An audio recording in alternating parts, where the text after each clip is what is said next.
So pleased to be joined by one of the inductees in the 2025 class of the Saskatchewan Sports Hall of Fame, Jon Ryan. And Jon, first and foremost, of course, Regina kid, went through the Regina Rams program, CFL, NFL, Super Bowls, Grey Cups. What does this all mean to you? Yeah, it means a lot.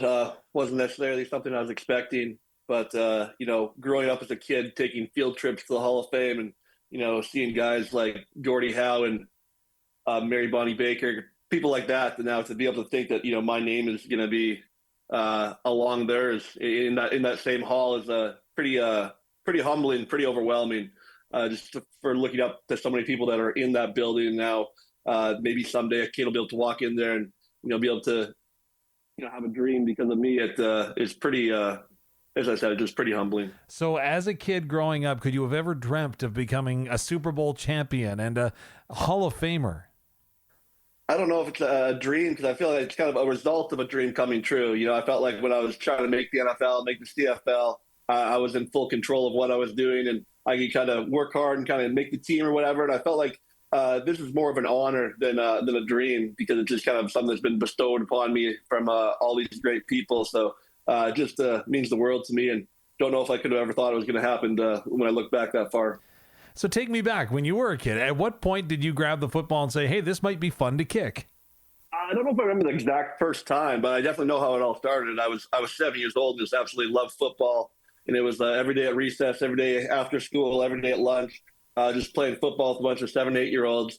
And after, 4 or 5 hours of that, 7 and 8 year olds get a little bored. And I was really just left alone with the football. And I just started kicking it and punting it. It was really the only thing you do when you're left alone with the football. So really, the way my punting career started when I was way back when I was 7 years old, just out of the love of the game of football. Were you good at it right away?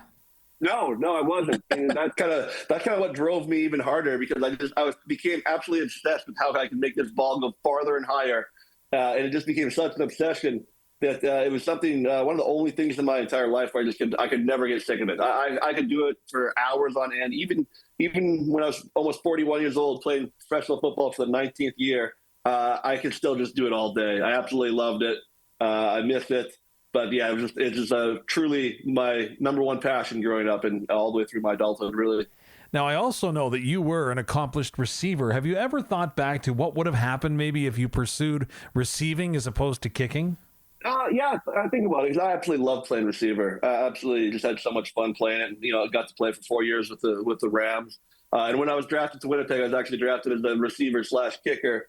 And I think my dad talked to me one time. He said, you could probably work your butt off, be a fringe receiver in the CFL, kind of be up and down from the practice squad, maybe a fifth receiver, and you could probably do that for 4 or 5 years and have a lot of fun, or you could go and kick for the next decade or two. So when he laid it out like that to me, when I got to that first training camp and I was in a couple of receivers drills with guys like Milt Stegall, it became apparent to me that I better keep up with this punting thing, because maybe the receiving thing wasn't going to last forever. One of the moments of your career that, well, it's going to remain in people's minds forever was that fake field goal in the championship game. How often do you think about that? It's funny, because it was, a great moment in my career, the fake field goal. And I was actually back in Washington with my wife. She had a couple shows there 3 weeks ago. And luckily enough, those people won't let me forget about it. So I'm always very happy when I go back there and people want to relive that play with me. So if there ever comes a time where I start to forget about it, all I need to go back to the Pacific Northwest, go back to the Seattle area, and they help me remind me about it. So I've been thinking about it quite a bit lately, to be honest with you. I mentioned at the start, right, there's the Canadian and then the NFL, and back and forth you went a couple of times. What is the biggest difference between the Canadian game and the NFL game for a special teamer like you? And maybe would you have any advice to other special teams players that, well, they want to do what you did? Yeah, I think it was tough for me, because I played Canadian football my whole life. So going down to the U.S., there's a lot more emphasis on hang time. Obviously with the fair catch, it really changes the special teams game down there. And that was kind of the biggest thing for me. And then it actually felt like a bigger shift when I came back to the CFL after doing that for 13 years, coming back to the CFL and having to readjust the Canadian game. It took me a little bit, which actually, surprised me. But my advice to kids is just, kick things. You practice as much as you can and kick things and make them go high and far. And even if it's not a football, that can translate to football, and you can have a career like I did. It was cool downtown Regina today, as there was a pretty proud parent right there when your name was called and your accolades were being announced. What does that mean when you hear that? Man, it's as I said, my biggest cheerleader for 43 years now. So she's kind of man, my hero, to be honest with you. To see her downtown today, and she's as proud as me as I am of her, and just a really cool moment to be able to share that with her. And I think it'll be even more special come September 20th to be able to share that moment of being inducted with her and my family.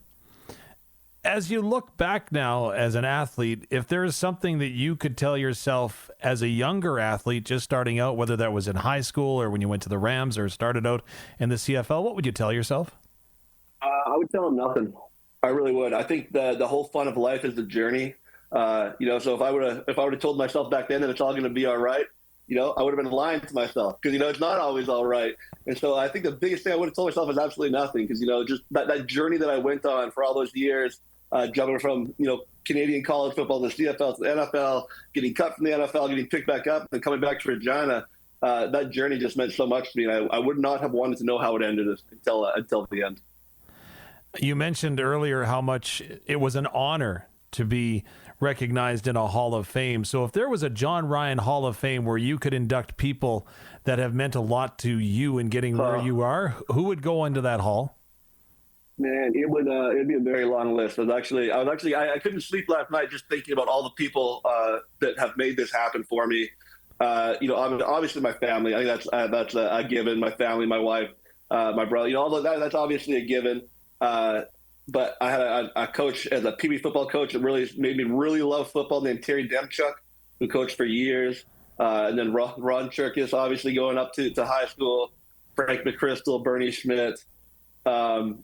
Yeah, I mean, those are the guys, Rick Seaman, those are the guys that really would be in my Hall of Fame. And then, going forward, Pete Carroll and Mike McCarthy, guys like that. So it'd be a large Hall of Fame. It really, they say it takes a village to raise a kid. It takes a village to put a guy in the NFL as well. And it really was the city of Regina that did it for me.